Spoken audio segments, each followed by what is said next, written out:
Introduce our two speakers today. I'm Jacob Heilbrunn, the editor of the National Interest. Today, Donald Trump was described in a leading newspaper as an infantile narcissist with an unstable mind and a detonator of chaos. No, this was not the Washington Post or the New York Times, but a leading Moscow newspaper. Has the U.S. relationship under Trump with both Russia and China soured? And are we inadvertently pushing the two countries together? To answer this question, we ran articles by both Dimitri K, the president and CEO of the Center for the National Interest, and Graham Allison, former head of the Belfer Center, who is now the Dillon Professor of Government at Harvard.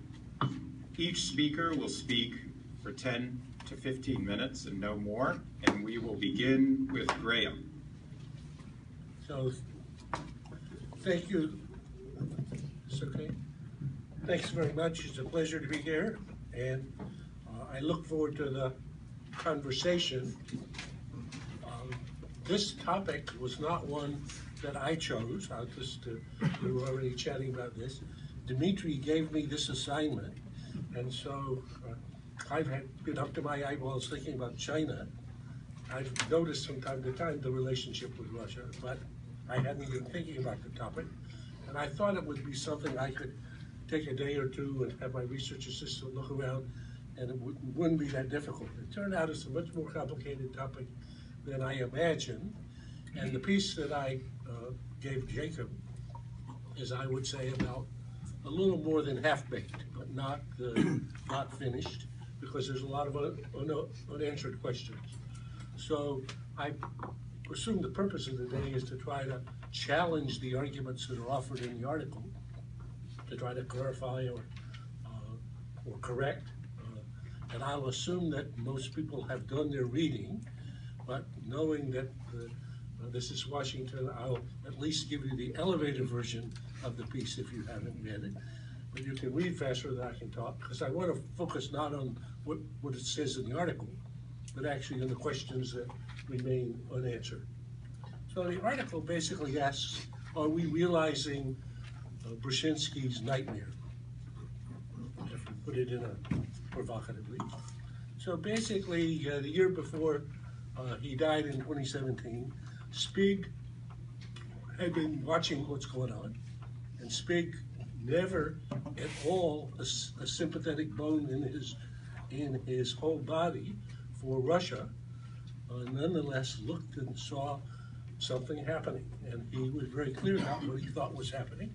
He says, quote, analyzing threats to American interests, the most dangerous scenario would be a grand coalition of China and Russia, united not by ideology, but by complementary grievances.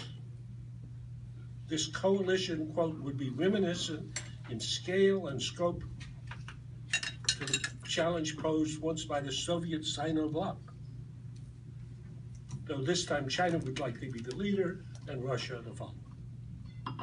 So are we realizing Spig's nightmare?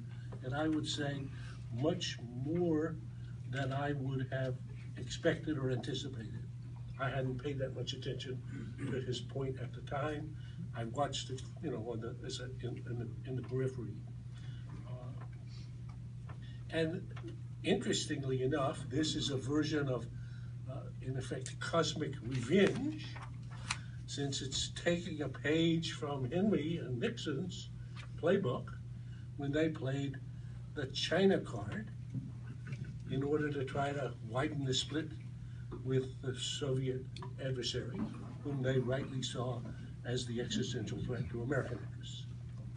So, in the article, I imagined that I was going to, as I was saying to the State Boy just a minute ago, I imagined I was going to go look and find in the annals of diplomacy a format or framework or scorecard for analyzing alliances, and then I would send a research assistant to look and see what's happened, and then I would have a basis on which I could write a piece.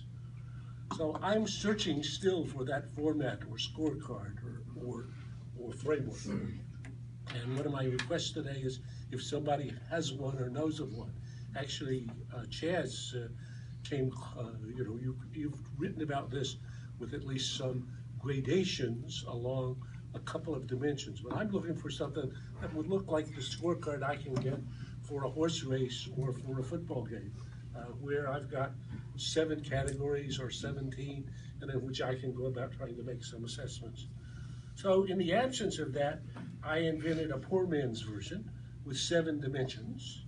The 7 dimensions are threat perceptions, relationships between leaders, official designation of the other, military and intelligence cooperation, economic entanglements, diplomatic coordination, and elites orientation. And then I give you a paragraph or 2 on each of those. So basically, when Chinese and Russians today think about current threats to them, the specter they see is the USA. And I think they imagine an American government that's seeking to undermine their regime and even to overthrow them personally. And I think that's not a crazy interpretation of American activity. In contrast to Obama, who liked to diss Putin, and Trump, who says that China was raping America, Xi and Trump are best buddies. Now, which capital did President Xi Jinping go first once he was elected president? Moscow. Who pops up first in every meeting that Xi hosts in Beijing right after the president? Putin. Look at the Belt and Road meeting or otherwise. So he's shown, he's been, I think, brilliant in basically charming Putin to the point that now Putin thinks Xi is his best friend. That's what he calls it, his best friend. U.S. documents designate both Russia and China as, now we call them strategic adversaries, if you look at the national security strategy. What does China and Russia, how do they designate their relationship? They call it a comprehensive strategic partnership. According to Xi Jinping, quote, the world's most important bilateral relationship and the best relationship between large countries in the world. Most Americans discount the possibility of any military cooperation between China and Russia, and that military cooperation was actually quite restrained until the last half dozen years. But if you watch carefully what's happened in the last half dozen years, a Russian friend of mine whom I trust a lot, and who's a thoughtful national security type there, described to me, he thinks they have, quote, a functional military alliance. That was his quote. I think that's a little exaggerated. But if you look and see what Russia is now selling to China, its most advanced weapons, which it used to restrain. If you look at the joint R&D project on rocket engines, if you look at the joint work on UAVs, and as a Chinese colleague said to me, he said, has the U.S. asked itself what Russia would do if the U.S. found itself in a conflict with China in the South China Sea or over Taiwan? And he asked me, what would you advise Putin to do if you were his advisor? And his advice would be Crimea 2.0 in Latvia. And I would say that's an interesting scenario. So in the diplomacy, Russia and China basically coordinate on all the big issues. 98% convergent voting in the UN. Shanghai Cooperation Organization is a very serious organization now, which I never took seriously before, but I've looked into. Economically, this is a slower process. The pivot east by Russia, and it's been hard for Russia. But if you look at it, who's the #1 trading partner of Russia today? China, displaced Germany. Who's the top buyer of Russian oil today? China. So the last of the ones is elite orientation. Russian elites continue to look west. That's where they have their villas. That's where they like to go shopping. That's where they send their children to go to school. But if we work hard at it, particularly the parties that have been most Western oriented are often some of the parties that are being most seriously excluded. So I think if we work on the topic, we may be able to succeed in helping where I think China has been brilliant in establishing this relationship with Russia. And if the objective in diplomacy is to be tighter with each of your potential adversaries than they are with each other, I would say Xi has played this hand the best, Putin has played it secondly, and the US the worst. So that's going back. If I were looking forward, the places I'm looking for help very quickly, three. First, if you were given the assignment to assess the state of an alliance or an alignment or coalition between two countries, how would you proceed? So can you find a format or framework or scorecard? I have not been able to, and I'm hoping somebody else has. That if it doesn't exist somewhere, shame on us as the community of national security strategists or diplomacy, because we all make judgments about this rather casually all the time. So second question,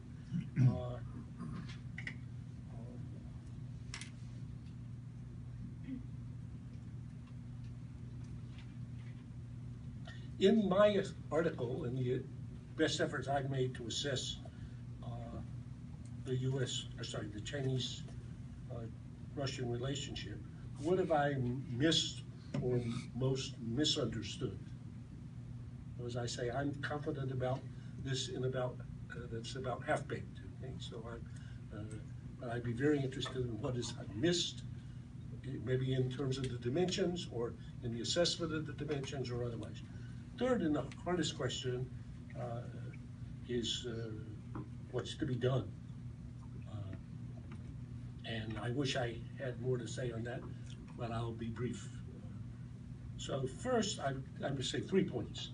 First point, realistic recognition of cause and effect. So Washington likes to talk about its strategic purposes, its intentions. But life and the world and international relations is about consequences, not about intent. So however sincere, and I believe we are sincere in explaining to Russians that our purpose is not to drive them into China's arms. The predictable consequence of our actions is just that. So, realistic appreciation that the laws of international relations follow the rules not of ought or right, but of is, and of interest, and of power. So, second suggestion, recalibrate our strategic objectives, U.S. strategic objectives, in relations with both Russia and China. So Washington does strategy by identifying strategic objectives, and that's part of a strategy. But a strategy has to have an alignment of mobilizable means to achieve an end. And I would say that both in terms of relationship with Russia and in terms of relationship with China, both in the last administration and in this administration, the U.S. has unrealistic, unachievable objectives. So if I just take this administration and look at the national security strategy, both are designated strategic adversaries, but what is the strategy for Russia? I think Henry has put it, Kissinger, the clearest. The objective is to break Russia. Putin should recant, and he should return to the script that we gave him after the end of the Cold War for the 1990s, in which Russia would become a democracy and take its place within Europe as we prescribe. And until it does that, we're simply going to resist them and sanction them and isolate them and whatever else it is we say we do. And with respect to China, I think again the national security strategy designates China a strategic adversary and says our strategy now is going to be to no longer to have strategic cooperation, but to confront them and to combat them and to compete with them. And then I ask myself, and to what end? To what end? Actually, I take a line from Ambassador Shui at one point, who said to me about the trade negotiation. He said, do the negotiators actually imagine that China should have a DNA transplant? And I think that I agree with him. I couldn't have put it better. If in the current trade agreement, trade negotiation, which I gave Jacob a piece about for national interest that he's going to publish tomorrow, he said, let's imagine China said yes to everything on the American wish list, which it's not going to do, but just imagine it did. So what? So how much impact that's going to have on the fact that China will continue, for as far as you can see, growing more than twice as fast as the U.S.?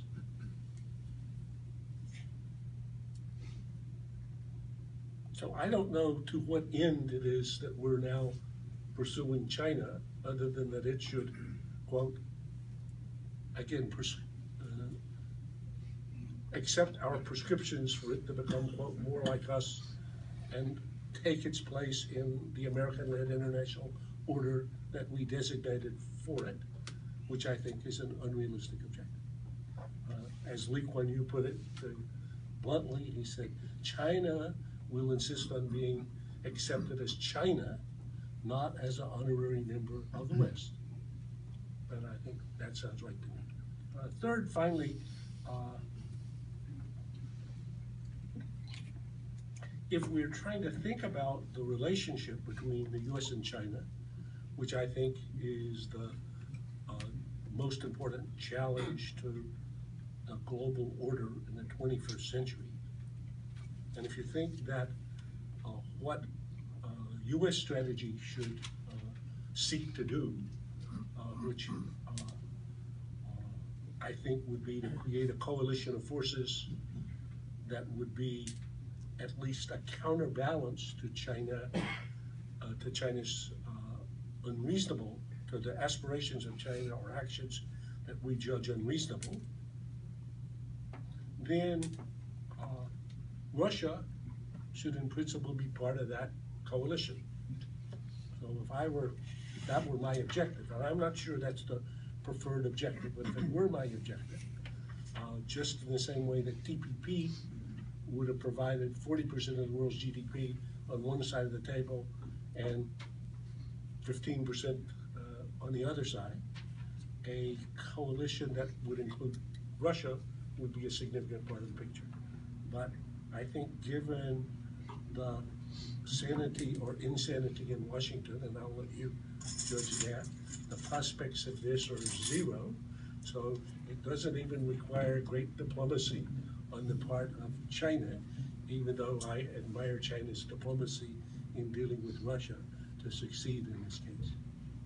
Thank you, Graham. We'll now turn to Dimitri to analyze from the Russian side what the aspirations are towards China and the United States. Jacob, thank you very much. And Graham, thank you. It was a profound presentation. I agree with everything except your suggestion that I persuaded you to do something. You are a key member of our board, and anyone who knows you, you are not that easily persuadable unless you're open to persuasion. I was interested in this topic, China, Russia, US relationship for a very long time.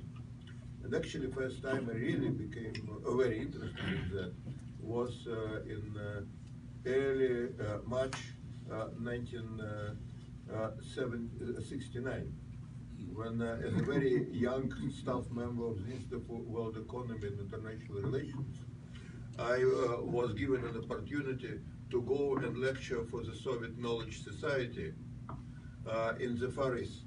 And I was very excited about that, not only because I was very young, just 21, but also because my salary at the Institute was, I think at that point, something like 85 rubles. And they were paying for a lecture like 100 rubles. So I thought that this was a very welcome opportunity. And speaking at a place called Petropavlovsk, the capital of Soviet Kamchatka, I talked about the new Nixon administration, which just came to power in Washington, and how this administration, while very hardline, at least in terms of their previous statements, and what they thought in Moscow about conservative Republicans, that if you look at Nixon's writings, if you look at Kissinger writings, that there could be perhaps a window of opportunity. And I also said that taking into account growing challenges in the Soviet-Chinese relationship, which at that time, as Mr. Ambassador, you may remember, was deteriorating very quickly, I thought that it may be an interesting opening for Russia, for the Soviet Union as well. And a number of provincial officials who were present at that event, local lecturers, they got absolutely outraged. They accused me of slandering fraternal socialist country, China, and having a very idealistic view of American imperialism. And I was basically sitting there for about 20 minutes, being denounced by one lecture after another. And chairman of this meeting was secretary of ideology of the Kamchatka Provincial Party Committee. And he got a note, he left the room, he came back in about 10 minutes, sat for a few more minutes listening to how I was denounced, and I was trying to offer a mild defense. And then he said, comrades, we really have to put an end to this. This comrade came from Moscow. He represents our Leninist Central Committee. I actually represented myself. He represents our Leninist Central Committee. He just told you that our country is subjected to Chinese aggression. And you are telling us that China is our brother in the socialist country. And we understand that there is a new administration in Washington, which is talking at least about the possibility of a different relationship. You want to reject it. You know what he said? This is the table. This is empty space on the table. If somebody wants to put their party ID card here, please come and do it. Well, there were no volunteers. And I instantly understood, and I was not the one who understood, that something happened. And what has happened, of course, is serious Chinese-Soviet military confrontation at the place which the Soviets called Damansky, and then there were other multiple confrontations. Actually, Damansky now belongs to China. It's very happily visited by the Russians, but at that time it looked almost apocalyptic. So that was my kind of first experience, personal experience while still in the Soviet Union, with the impact of Soviet relationship with China on Soviet attitude to the United States. And then I had a second experience back in May 1972. There was a meeting at the Institute of World Economy, and they were explaining, acting director of the Institute, Evgeny Primakov, he was explaining why the Politburo has decided to proceed with Nixon's visit to the Soviet Union, despite what Nixon was doing in Hanoi, the mining of Haiphong Harbor, very serious bombing. And it was, from what I understand now, not a simple decision at all. And there was some divided Politburo opinion. And Primakov said, we have no choice. Taking into account Nixon going to China and these new possibilities in the American-Chinese relationship, we simply cannot stay on the sidelines of that. What I'm trying to say is that for a long period of time, it is very clear that the American relationship with China had an impact on Russian policy and on Russian choices. And sometimes they would make them more amenable.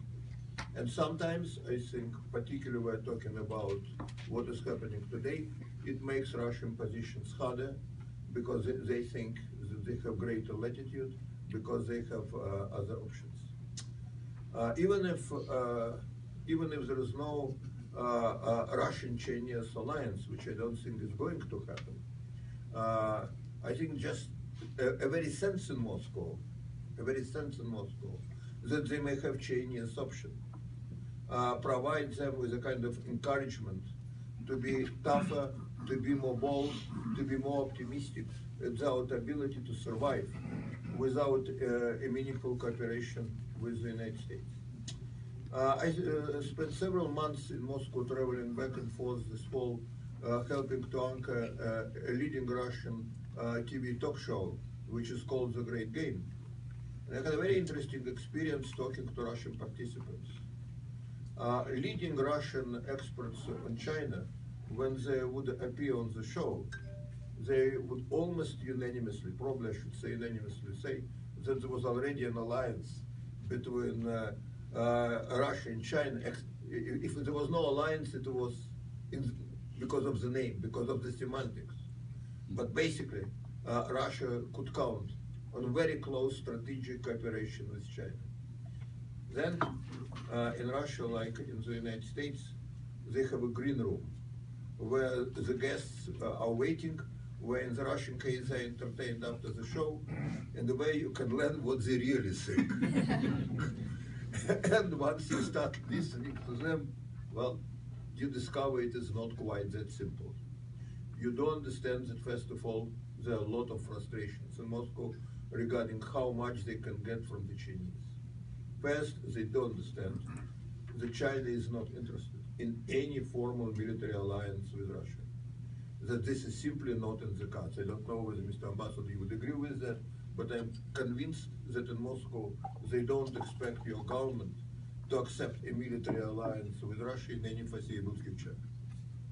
Then they also understand that China is very positive about economic cooperation with Russia in general.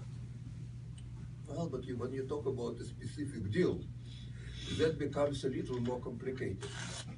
Like, for instance, one of the things the Russians wanted most would be agreement with China about paying each other in local currencies, meaning to avoid the US dollar. It's not happening.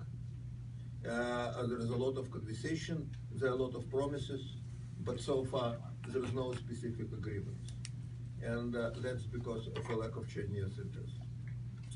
Another thing that is not happening are major Chinese credits. And actually the Russians have discovered to their, I shouldn't say shock, but to great disappointment, that a lot of Chinese banks would not be providing credits to anything, to any organization in Russia, to any project in Russia, which they believe is under American sanctions. The Russians do not necessarily think that the Chinese government is duplicitous, that the Chinese government is actively discouraging such deals. But what they see, that Chinese banks and Chinese companies, that they have either independence or a great degree of autonomy, and because the American market is more important to them than the Russian market, they're kind of very conservative in what they're prepared to do with the Russians. So if we're talking about any kind of a formal alliance, or that it would be like the European Union, very close, formally, legally defined economic cooperation, I think that is not happening. I think a lot of other things, however, are happening. What is happening clearly on the Russian side is that they don't view China as a military threat. And there was a period in the 90s after the collapse of the Soviet Union when Russia was very weak, very vulnerable, when they thought that the West could become a natural partner, and they thought that the Chinese may want to grab parts of the Russian territory because of major territorial disputes. First, the territorial disputes were resolved, at least for now, and they actually find the Chinese behavior very reassuring to the extent the Chinese come to the Far East or even migrate to the Far East. They're doing it with care, they're doing it tactfully. There is no anti-Chinese syndrome in the Far East among local population, which many people were predicting only 15 years ago. The second thing that is happening is a closer relationship between the two militaries. Again, it's not on the level of any formal alliance. It is on the level, however, of more and more military maneuvers, more and more instances of joint training.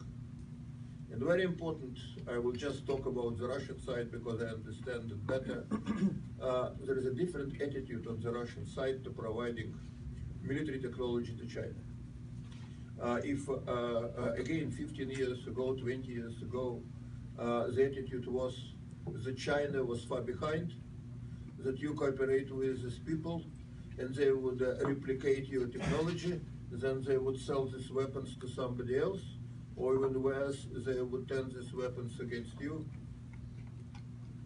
There is much less of that. There is more a sense that China is becoming a genuine military superpower, that potentially it is a huge market, and it is very advantageous for Russia to become a part of it. There is also a sense that Russia, at least in the short run or even midterm, wants to see China which is strong militarily. Because they want in Moscow to have China which is self-confident in terms of its ability to stand up to the United States. So there is, I think, a considerably greater willingness to share military technology with China, and a kind of to see China as a potential partner and a major strategic asset. Another thing which I saw in Moscow is a very different attitude of the Russian elite. Again, 15, 20 years ago, the Russian elite was in love with the United States and with the West in general. And the Chinese, well, the Chinese were moving very quickly. They had very impressive economic successes, but clearly their civilization, well, it was not like European civilization. That's not what Russia really wanted to join. Now there is a deep disillusionment among the Russian elite with the United States and the West. There are serious debates among the Russian political class of how far to go in making concessions to the West, and conversely, how far they can afford to have confrontation with the West. But they really feel that the initial hope that they would be accepted as a part of the Western community of nations, and that they could do it on terms acceptable to them, they're very disillusioned about it. Now, they're still not buying apartments in Shanghai the way they were buying them in London or, for that matter, in Miami. Their children still would rather go to Cambridge than to Chinese universities.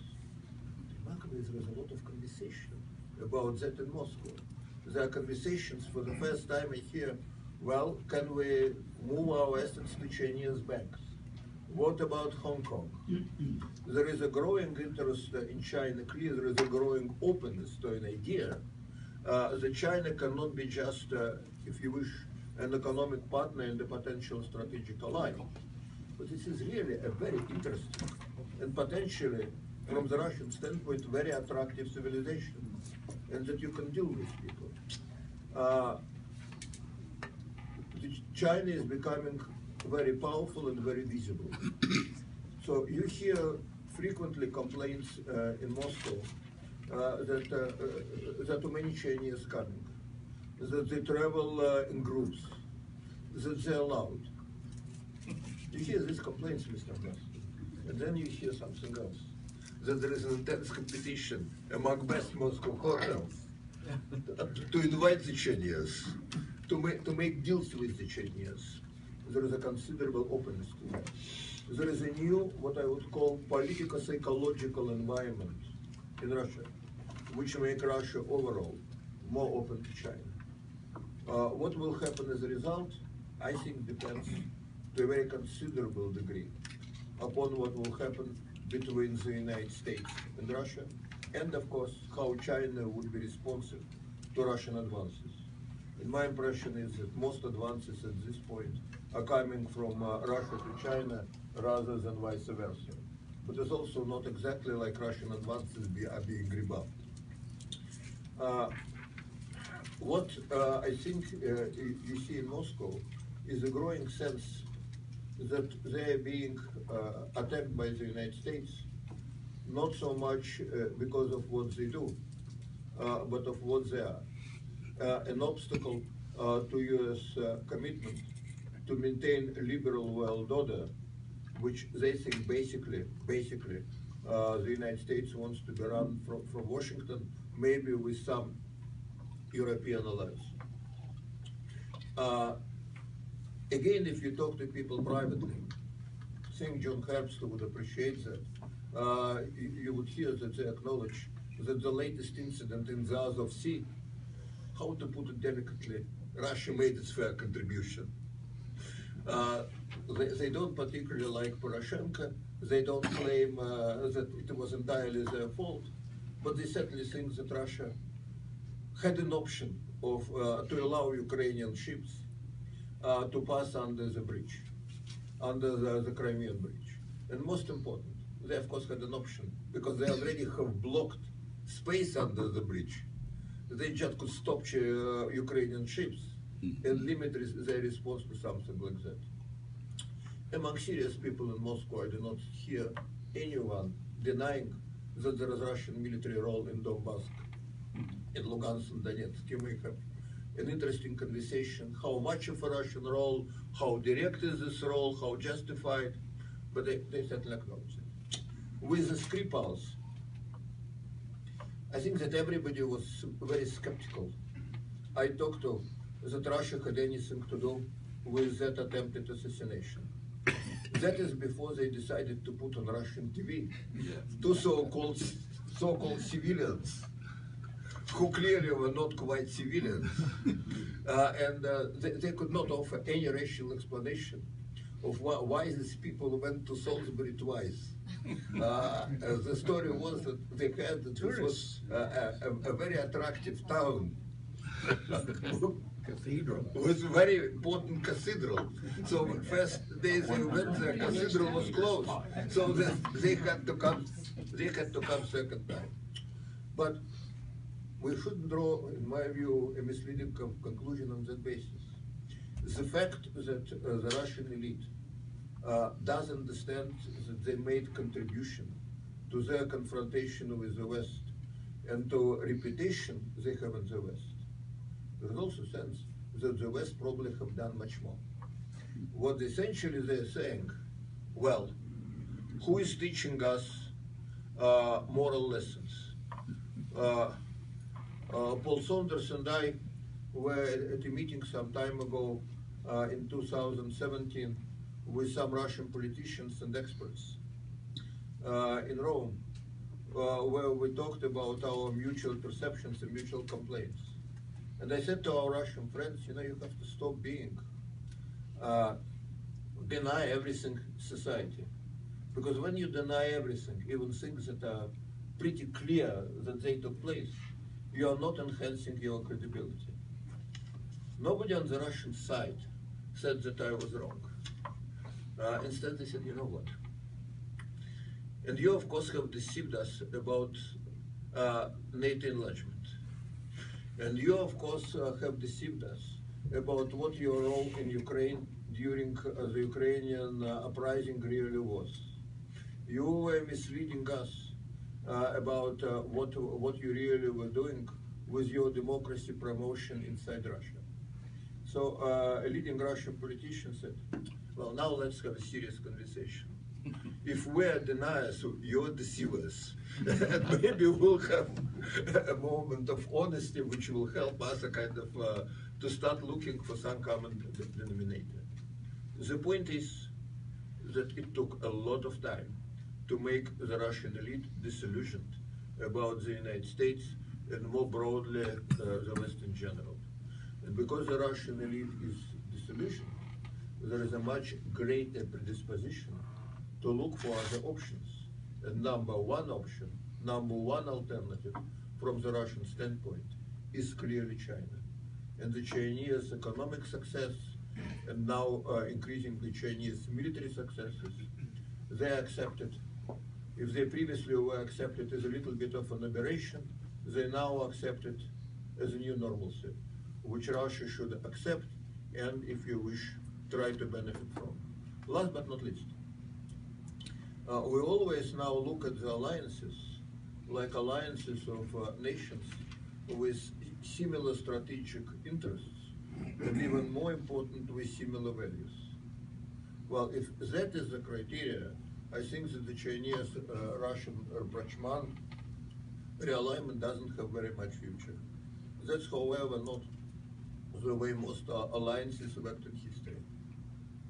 Well, if you're talking about long-term strategic interests, Stalin and Hitler, they had as much conflict in terms of strategic interests as one can imagine. And in fact, the alliance lasted for less than 2 years. But you know how it has changed world history. And if you are talking about nations not becoming close to those with whom they have very different values, what values did France share with Russia in the beginning of the last century? France was really a real democracy, and Russia was a fairly despotic, even not constitutional monarchy. If you look at tactical differences, it's very difficult to find two nations which would be as much at odds as Russia and England at that time. And you know that they worked closely together, and again, you know what have followed. I'm not trying to suggest that we should become obsessed with the possibility of Chinese-Russian rapprochement and the kind of subordinate all our foreign policy responses around the globe to this eventuality. But I think that if we don't take it seriously, if we do not start thinking strategically, I think that we may have indeed very unpleasant surprises which might happen by default. Dimitri, thank you. Now I will open the floor to questions, I assume. Right here, Chaz Freeman. Do I get a mic or? Yes. Yeah, okay. I want to go to Graham's opening, the question of how to parse the relationship. I thought your 7 categories were a very good framework for doing that. That if you dispense with the word alliance, which implies a broad mutual commitment to assistance in times of trouble, and replace it with entente, which means limited cooperation for limited purposes, perhaps for a limited time, like the Hitler-Soviet Pact, for example, or like the US-Soviet entente against Hitler in World War II, not an alliance. Then you can run your 7 categories through that prism, asking yourself, what are the interests that a limited commitment by each side might support? And if you do that, I think you will find that there is very little reason to posit an alliance, as Dimitri said. That is not likely, and it's not likely not just because of history. I ruled that out as a cause, but because the common interests of the two sides really are limited at present to very few. One is each side wants the other to remain independent in the global order and not subject to American diktat. Each side is prepared to share intelligence and military technology. Each side will work diplomatically to counter U.S. initiatives that damage their view of the world order. But that's about it. And then you have, of course, economic interaction of a more normal sort. So if you look at something like the South China Sea as a contingency, I think this leads to the conclusion that Russian support would be available in the form of intelligence, in the form of munitions, in the form of diplomacy, perhaps in the form of propaganda, influence operations, but you would not see the Russian fleet in the South China Sea. So I think your 7 categories, or I've forgotten what you called them, elements, work very well with the 7 overall relationships that you mentioned I had tried to define, of which alliance and entente are 2. Good, thank you. We had a question straight down here.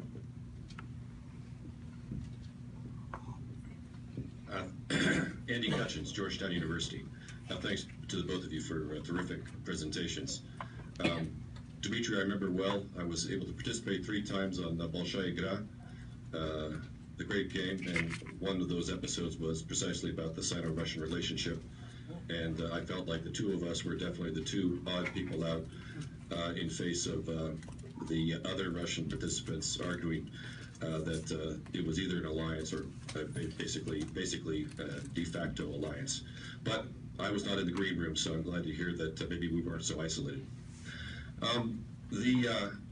My concern, I'll express a concern and then a question about what to do. My concern about the China-Russia relationship from the Russian standpoint right now stems more from the growth of Chinese economic leverage and therefore political leverage over Russia.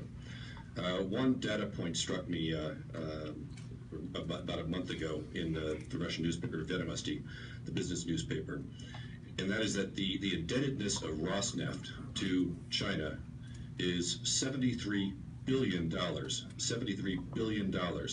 That's starting to be real money.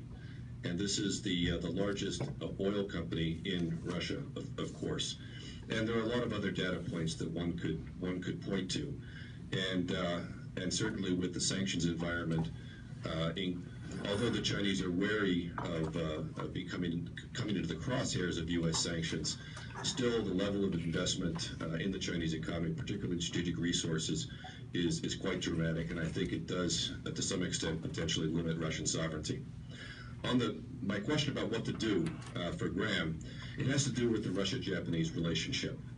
And my argument to the Obama administration was, when particularly Mr. Abe, and still is, very, very keen on rapprochement with Russia, that we not put any obstacles up to that.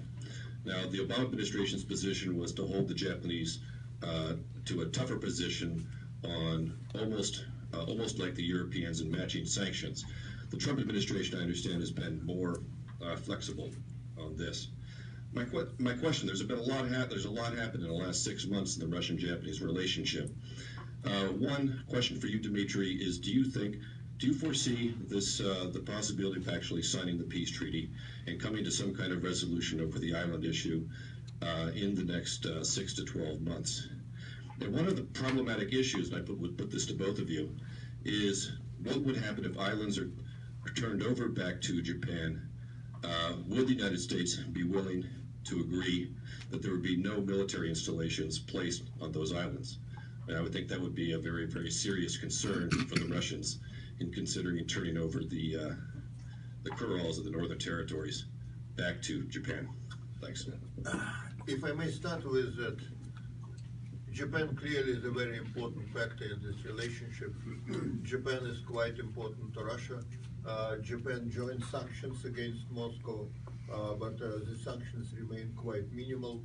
And obviously, while the Russians are increasingly excited about the possibility of cooperation with China, but they don't want to do it at the expense of the profitable and promising economic relationship with Japan.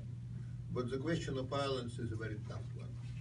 We constantly talk about liberals inside and particularly outside the Russian government, and there is a sense that if Putin was less autocratic, it would be these people who would be making a major, even decisive contribution to Russian policy making.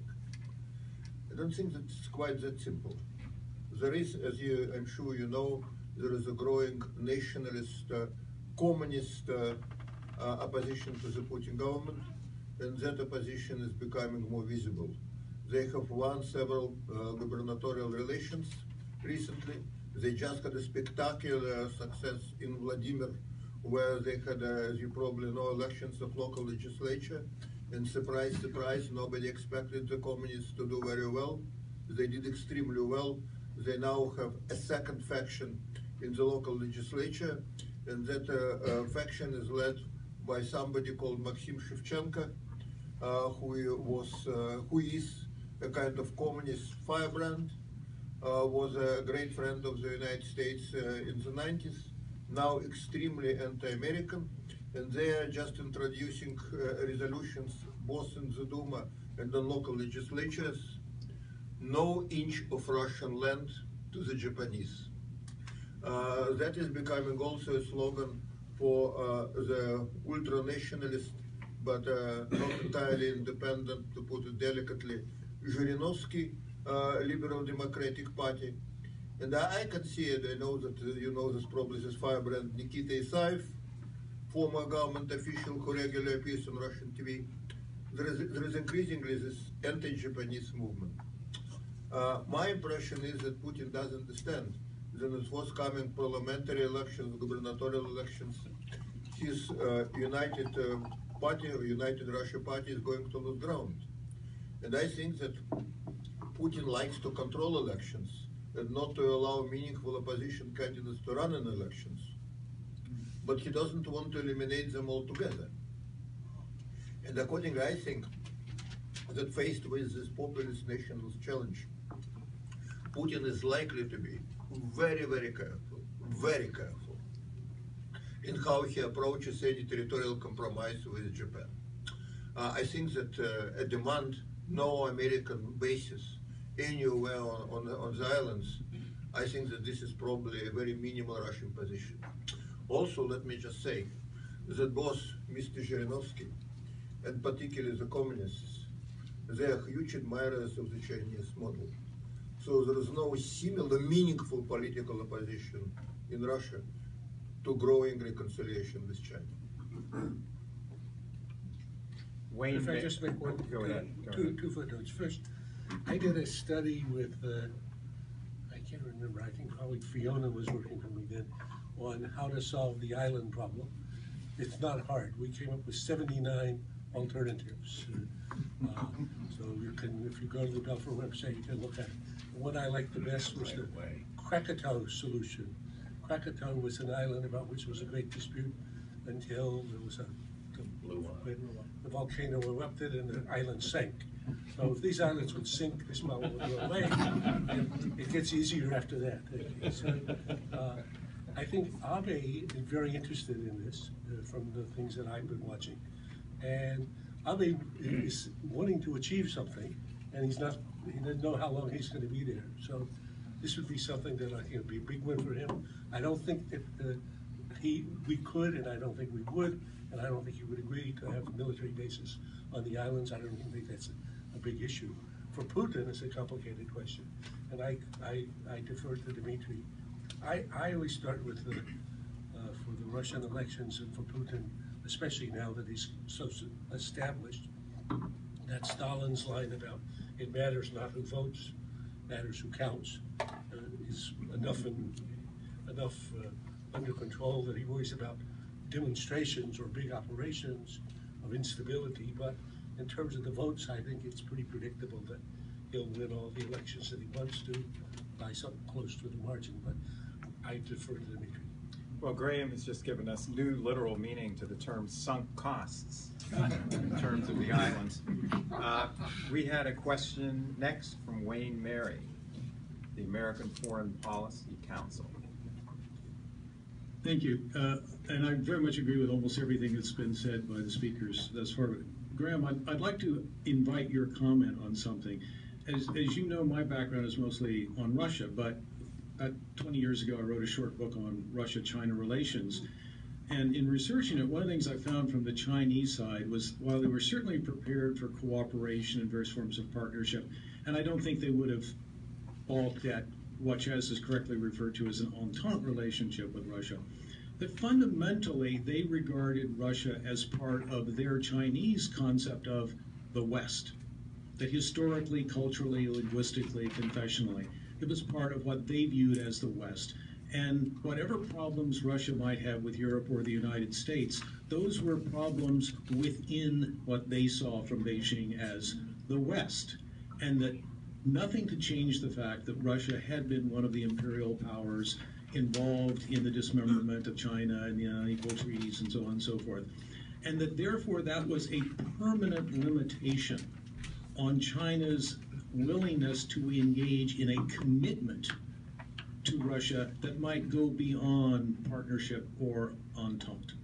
And that ultimately a China which, as we said, Lee said, insists on being accepted as China and not as an honorary member of the West, would always find itself somewhat at arm's length from a Russia which, whatever might be its current political environment or relations with other parts of the West, would always be part of that civilizational structure and not part of China's. Do you think that that's a valid statement today? So a great question, really a long discussion. Actually, it'd be better to have Master Srey give an interpretation of it. I think that when trying to think about this alignment or coalition or the entente, I think actually what the term per se is not for this relationship, whatever, how characterized. The Americans generally take comfort in the proposition that I put in the article that Mattis loves to recite, that there is a natural non-convergence of interests between China and Russia. And therefore, we don't need to worry about this relationship becoming too thick. And I would say the first proposition is true. There are lots and lots of reasons why the national interests of the two parties over the long run look for a pretty difficult relationship. Among them, the fact that a big chunk of what's now Russia into the Amur Basin used to be in the map called China. And indeed, in some maps in China that I've seen, it still is there, kind of like territory to territory of interest. Vladivostok, I don't know what you'll call it, the Chinese names. Most Chinese, when they talk about Vladivostok, call it by its Chinese name, or many. So I can think of 10 reasons, and as you say, the culture is a big chunk of that. But I think we should not take comfort in that life is in the here and now. So if we're talking about the year and the decade and the 2 decades, you can have very, quote, unnatural relationships, because if the U.S. option, if I'm Putin, is to be isolated, excuse me, why should I not find somebody who welcomes me? If your option is to punish me, if somebody offers me comfort, why does that not look like an attractive option? So I think we've given Xi a pretty easy hand. But I say again, what I say in the article, I think he's played the hand brilliantly. We have a request for an immediate intervention from Chaz Freeman, something that's almost very unusual at these meetings. So things are heating up. I just wanted to say that it makes a difference if you have a strategy. And in 1995, right after I retired from the government, I went to Beijing with a group and asked my friends in the People's Liberation Army to give me a briefing on their policy toward the newly restored Russian Federation. And what they said, and which was the policy and the strategy, was Russia is down, it will fall a little further, and then it will be back. And when it comes back, we want it to be our partner, not our enemy. And we will do everything necessary to achieve that result. That was wise. It was also what they did. And the final note, the Qing, meaning the Manchus, had that part of Siberia. They were not Chinese. They were invaders. The Republic of China, Chiang Kai-shek, Sun Yat-sen, and so on, asserted that claim. But from the beginning, the People's Republic of China never asserted the Qing claims. It's a different state, same civilization, different state. Makes a big difference. We have next question from Angela Stent, Georgetown University, who's been waiting patiently. Thank you very much, and thank you both for your presentations, and I agreed with much of what you said. I do have a question for Dimitri, going back to the green room conversation, and that does have to do with the sort of longer term prospects if you look at the Belt and Road Initiative. So the last couple of years I've attended Russian-Chinese conferences in Moscow where the Belt and Road Initiative has been discussed, and the Chinese presenters obviously want to say this is a win-win situation and Russia's going to do very well from this. But if you talk to Russians more privately, and if you look at the lack of projects, you know, the Eurasian Economic Union and the Belt and Road Initiative have signed agreements, and they're supposed to be implementing these projects. It's hard to see where they are. It's very difficult to see further down the road as China, you know, continues with the Belt and Road project, that Russia will be anything but a junior partner in this and will not benefit greatly from this. So I wonder, in your, again, more private conversations with your Russian speakers, whether they're aware of that. Angela, in the spirit of full disclosure, I never particularly focused on this. So what I will say will be a kind of a general impression. I will start with what I did not hear.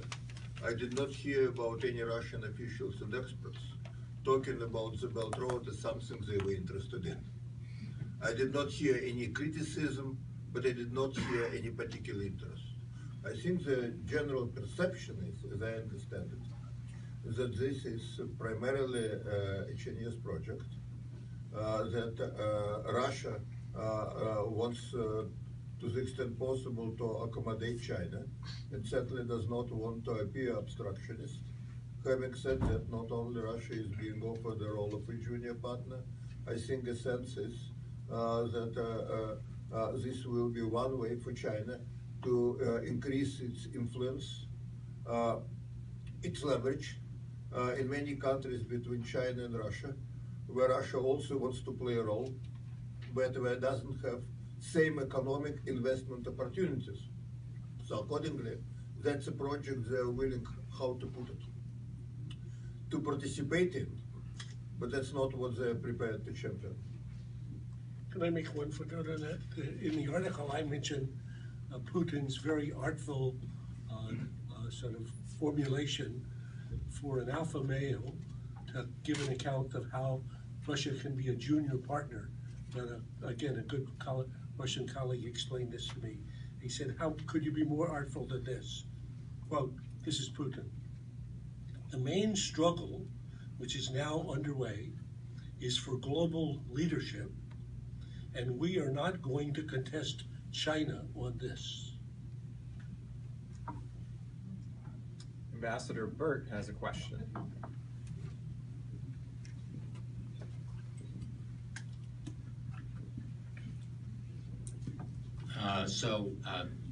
This is Washington, of course, so it's impossible not to have this discussion without thinking about what these presentations mean for U.S. policy. And what is striking to me is why, given what both I think Graham and Dimitri have sketched out, such logical and articulate terms, is why American policy is so wrong-headed. Why is it that tendency of the current administration is basically to lump Russia and China into a similar bucket, to see them as adversaries, not distinguishing or trying to distinguish between perhaps their differing interests, why they're cooperating in some areas, and why there are opportunities for us to potentially cooperate with either or both of those countries. Now, looking at China, I think there is now this emerging consensus that China is the long-term competitor that the U.S. will have to come to grips with. That dealing with the emergence of China as a global superpower is the preeminent strategic challenge that the United States faces. And that leads to the kind of conclusion then that Graham alluded to in his presentation, that the United States, to deal with this emerging challenge, will need friends, cooperators, allies, partners, whatever. And in theory, Russia could be one of those potential allies. But looking at the political landscape in Washington at present, there's just simply no constituency for thinking in fresh or new terms about the Russia relationship. Aside from the president himself, who has this unique and rather bizarre feeling about the Russian president, he is surrounded by what we used to call neoconservatives. And they seem to be driving U.S. policy, generally speaking, within the administration. If you look in the Congress, with the maybe single exception of somebody like Rand Paul, there's nobody on the Republican or on the Democratic side that is interested in exploring new openings with Russia. In fact, if you look at what you're likely anticipating the 2020 elections, that nobody can predict who the Democratic candidate will be, but I can predict that that candidate will adopt a very strongly negative approach to both the Russian president and Russia as a whole. So the question is how do we inject some creativity into the American debate so we can move away from what I characterize as a very dumb policy? So this would be a good topic for a whole nother event, and if anybody knew the answer, Jacob should give them the whole issue of the next national interest. I think that's a fundamental question, and I think that I told Paul that I for many years lived in Cambridge most of the time and visited Washington every week. Al Carnesale used to comment that the great thing about commuting between Cambridge and Washington is that you never had to put foot in the real world. So I think that's approximately right. But I actually now have adopted a new policy in which I don't stay overnight in Washington. So I come in the morning and I get out before midnight, under the theory that if you stay after midnight, you are bitten by the madness, and therefore you can't recover. And so the other night, 2 months ago, I got stuck here, and so I got a taxi, and I said, drive beyond the Beltway. I found a motel, and I stayed there under the theory that maybe the Dracula doesn't come that far. Dimitri? Well, I think that there is a very simple answer why we do not pay attention to what potentially may become the greatest geostrategic and geoeconomic challenge to the United States. We are not there yet, but the potential is clearly there. I think that there is a very simple reason why we are not doing it. It's not a pleasant topic, because if you start discussing it, you have to think about unintended consequences. You have to think how to avoid these consequences. God forbid, you may need to think about not doing something we otherwise would want to do. I may need help with some Russian translation. There is a kind of a Russian proverb from the 19th century when a Russian merchant, so-called kupцы, kind of the rich, is saying, "Ты моему нраву не препятствуй." If I want to do something, don't stay on my way. How would you even dare to tell me that I cannot do it? And I think that we got a mindset, particularly in Congress, when any attempt to say, well, look, we can do it. Perhaps we can, in the short run, prevail. But, there are costs. It might be a Pyrrhic victory.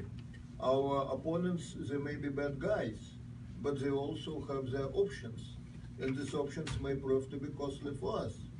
Try to imagine making a point like that about Russia. An inevitable response would be, he's helping Putin, right? And this is a debate stopper. I have to say that we're getting more and more of that when we talk about China. We hear about authoritarian China, about China doing this, China doing that, and I'm sure that China and Russia are doing really some of the things which many would consider disagreeable. At least I find many things that Russia is doing quite disagreeable. It doesn't mean, however, that there are no consequences of neglecting what they can do, of rejecting some basic strategic analysis. When I came to Washington many years ago, that certainly was what the Nixon-Kissinger administration was doing. I don't mean that they always came to right conclusions, but they were trying. Zbigniew Brzezinski, I disagreed with him very often, but a great thing about Brzezinski was that whatever was his conclusions, he always was asking right questions.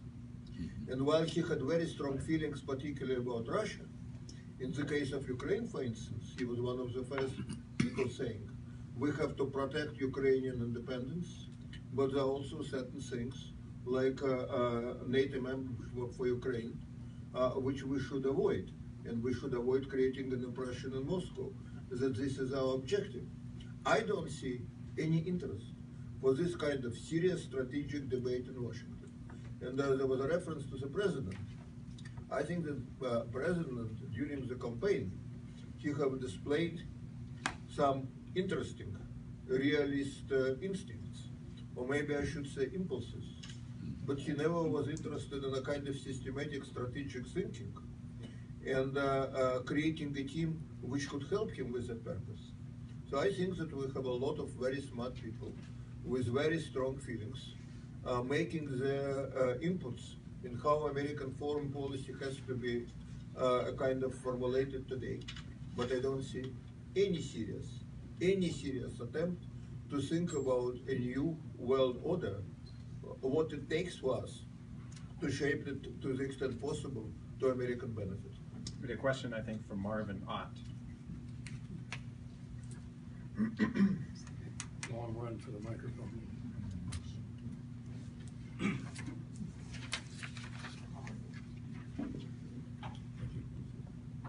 Marvin Ott, Woodrow Wilson Center and Johns Hopkins University.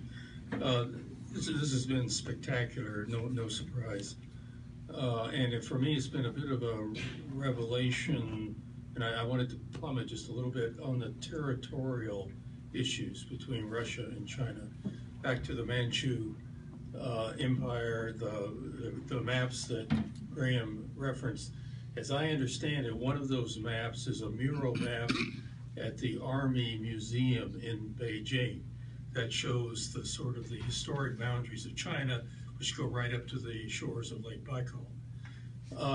I'm one of those who has assumed, perhaps simplistically, that historical legacy, rising Chinese nationalism, which is as deep and as fierce as any on the planet, and the progressive depopulation of the Russian Far East up against this boundary with China, and the growing power of China, but Chinese even defense budget is what, 7-8 times the Russian, something like that.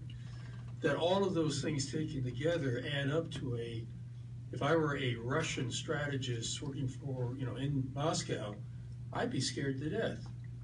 And there seems to be, and I'm apparently wrong on that. I mean, I guess this is mainly addressed to Dimitri, is that there's a much more relaxed view among the Russians on this than I would have thought.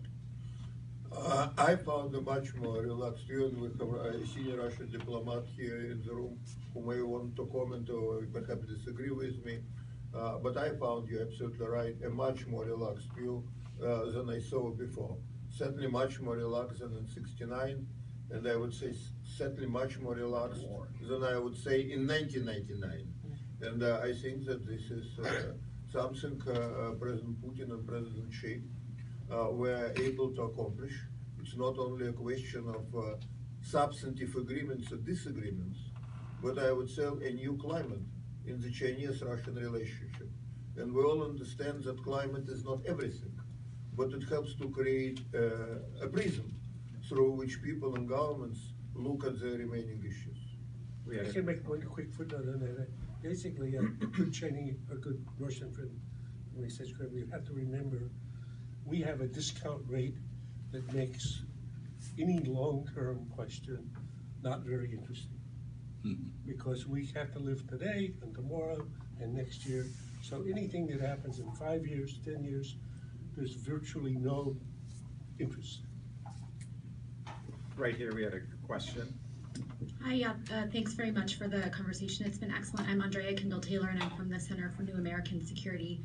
And like Angela, Dimitri, I was also interested in your green room experience, and I wanted to ask, I find it interesting that there's daylight between kind of what's talked about in the media, even if it's different from what some of the leading experts are thinking privately. And I want to know from you to what extent you think that's intentional, and whether there is not kind of a real effort among the Kremlin and Russian officials to kind of shape the way that Russia is talked about in the press to help and facilitate kind of that relationship between Russia and China. Well, first of all, there is no question that the Russian government wants to shape a foreign policy debate. And my experience actually working with Channel 1 was quite remarkable in the sense that nobody ever among the TV channel leadership or presidential administration have suggested to me what to do, what to say, or even whom to invite. I was told initially that I could invite any legitimate American experts unless these American experts were living in Moscow, had Russian names, and were Russian opposition leaders. But anyway, at the same time, let me be blunt. You don't need to give orders. You don't need to apply pressure. You create an environment where people intuitively understand the rules of the game.